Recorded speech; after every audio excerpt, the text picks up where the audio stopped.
Now, a campaign group is calling for the planned radical overhaul of bus services in Glasgow to be accelerated.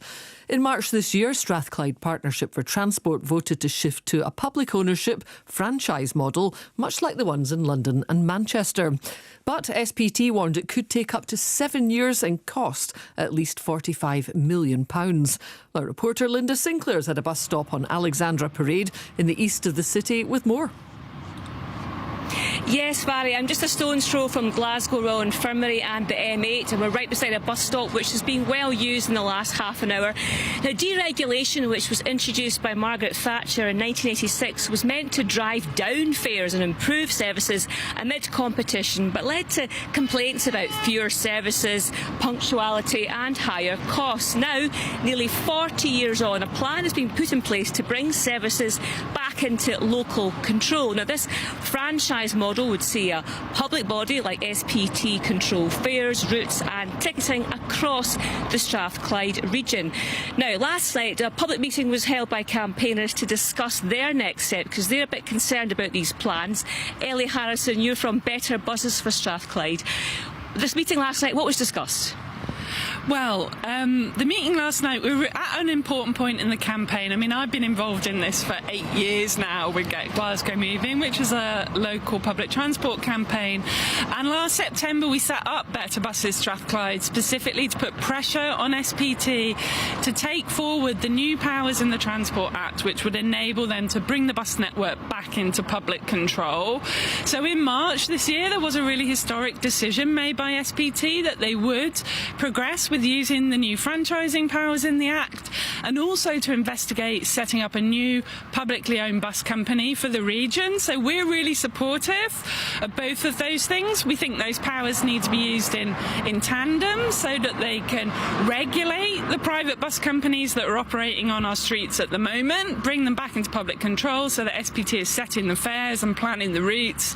But we can also have a public operator for Strathclyde, like Edinburgh's Lothian Buses, which will run services in the public interest to meet communities' needs. So all good so far then. So what are your concerns? So last night, what we were thinking about is the next steps for the campaign. Now, unfortunately, we're looking at probably another 2 years before this decision is actually given the final go-ahead.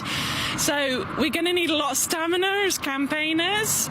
We need to continue lobbying SPT. They've just done a massive public consultation, which we obviously mobilised our supporters to respond to. It showed 76% in support of the franchising and 86% in support of a new publicly owned operator for our region. So SPT need to actually act on those results, get on with the plans, but we also need the Scottish Government to accelerate the implementation of the powers, which have now been delayed by nearly 5 years. Scottish Government say, though, that the Act was put in place in 2019, and with the pandemic, it's kind of resulted in a bit of a delay in the implementation of the Act. So do you accept that maybe that's a viable reason why it's not taken as quick as you'd like it to be?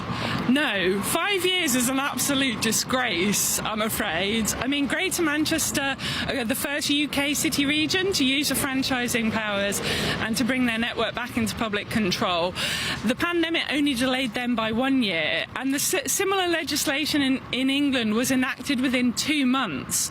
So 5 years is an absolute disgrace. So we're taking a petition to the Scottish Parliament this year to get them to accelerate the powers, to simplify the powers, because the reason it takes so long is because the legislation is incredibly complicated, and finally to support SPT financially to be able to roll out the plans when they're finally put in place. OK, listen, thanks so much for talking to me just now about this issue.